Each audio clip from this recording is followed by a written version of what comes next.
Bonjour, aujourd'hui une réflexion sur la fête de Shavuot.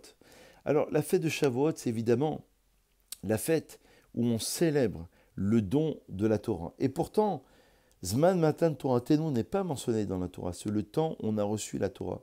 On a compris dans les textes que après 49 jours, arrivé au 50e jour, on arrivait à la révélation.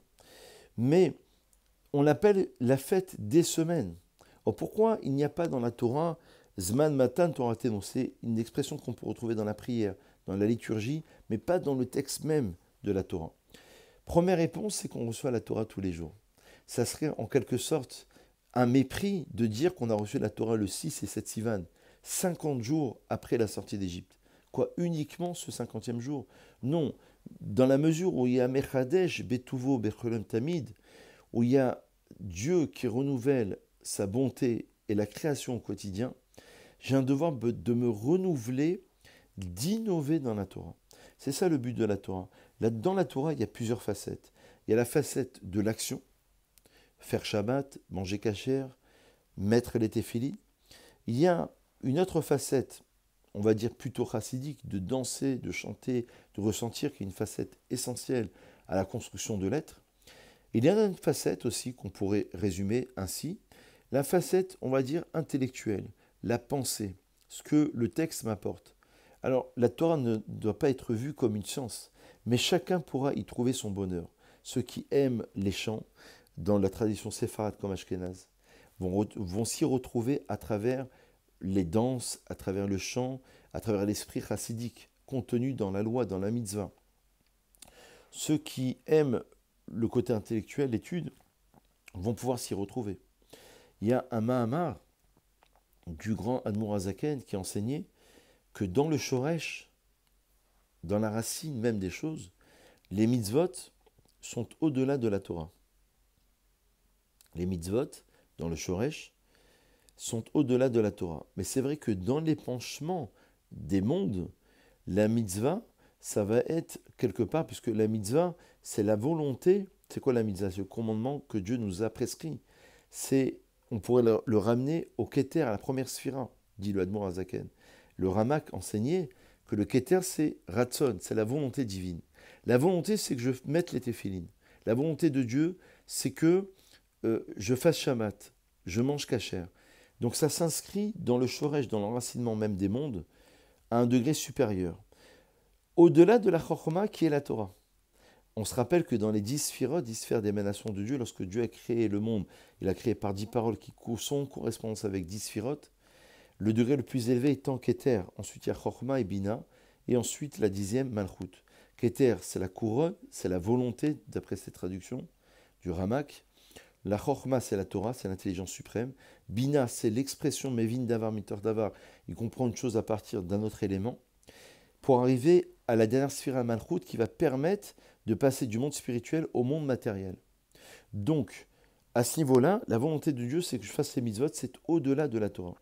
Dans l'épanchement des mondes, dans le dévoilement des mondes, la mitzvah sera à un degré inférieur, ça sera l'inverse, par rapport à la Torah, qui sera la révélation. Et c'est ça la Torah. La Torah, c'est que, le Maharal de Prague célèbre, nous explique, c'est que dans le Sefer Torah, il y a les lettres écrites en noir qui représentent le monde fini. La lettre, c'est la matérialité. On dit dans le Rachash et dans le Harizal qu'en haut, dans les mondes supérieurs, avant la création de ce monde, il y avait des lettres, mais ces lettres, c'était d'un point de vue spirituel, pas matérialisées comme on les a dans ce monde, parce qu'il a fallu descendre cette lumière pour la grossir, pour la matérialiser, pour la concrétiser dans un monde de matière. Donc les lettres étaient présentes, mais en essence, au niveau spirituel. Et cette lettre va prendre telle forme. Le Aleph, ça va être telle forme, le Bet, le Gimel. Mais la lettre représente le monde fini. Le blanc du Sefer Torah, c'est le monde de l'infini. Et peut-être qu'il y a un texte racidique du Baal Shem Tov qui disait que on pourrait lire dans le blanc beaucoup plus que l'on lit dans le noir. Le blanc, c'est les infinies possibilités de comprendre les textes, de comprendre les élévations, de comprendre justement la dimension intrinsèque au Sefer Torah. Donc il y a la lettre noire qui représente le monde fini, il y a le parchemin blanc qui représente l'infini. Le but, c'est la rencontre des deux.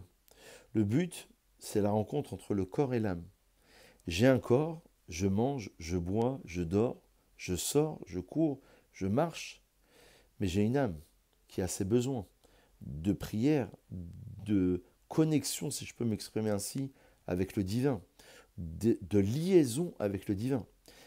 Et cette âme-là, elle doit être en équilibre parfait, harmonieux, avec justement le corps. Et c'est ça la révélation de la Torah. On reçoit une Torah chaque jour. Le Harizal enseigne que on doit vivre tant de jours dans notre vie, et à chaque jour, il y a une chance. À chaque jour, il y a une opportunité que l'âme puisse se révéler, qui ne sera pas révélée le lendemain ou la veille. À chaque jour, il y a un Tselem Elohim, dit le Harizal, une image de Dieu qui doit être révélée dans ce monde. Donc le but de la Torah, c'est de dire que quand on a reçu la Torah, toutes les âmes du peuple juif étaient présentes, y compris celles des prosélytes futurs, qui étaient là au moment de la révélation sinaïtique. Et ensuite, lorsqu'on est mort un instant et que Dieu nous a ressuscités, parce que la révélation était trop grande, il a fallu justement opérer cette harmonie entre le corps et l'âme. Et donc entre la lettre et le parchemin, entre le fini et l'infini. Le corps et l'âme, le corps est fini, l'âme est reliée, Chelek Elokam Imahal, à la divinité, à la spiritualité, au monde de l'infini. Et le but, c'est de relier les deux. C'est ça le texte de la Torah et la profondeur même de la Torah, qui nous permet de nous rapprocher de Dieu, qui nous permet de vivre sa vie avec plus d'épanouissement, plus de recul par rapport aux épreuves, par rapport aux difficultés, par rapport à notre croyance. Tout est posé sur notre croyance.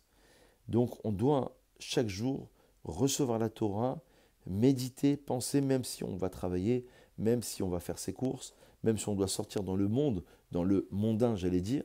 Il est important de comprendre qu'on a un objectif. Comme le disent les Pirkei Avot pour conclure, sache d'où tu viens et vers où tu vas. D'où tu viens justement d'une tipa serura. Et vers où tu vas te réaliser. Donc sache justement comprendre cette harmonie entre le corps et l'âme et pourquoi Dieu nous a amenés dans ce corps et pourquoi Dieu m'a fait rencontrer telle circonstance ou telle personne et qu'est-ce que Dieu quelque part m'envoie comme message à travers cette rencontre d'une personne, d'un événement. Ça, c'est le but de la Torah inscrit dans un monde de matière. Bonne réflexion et à très vite.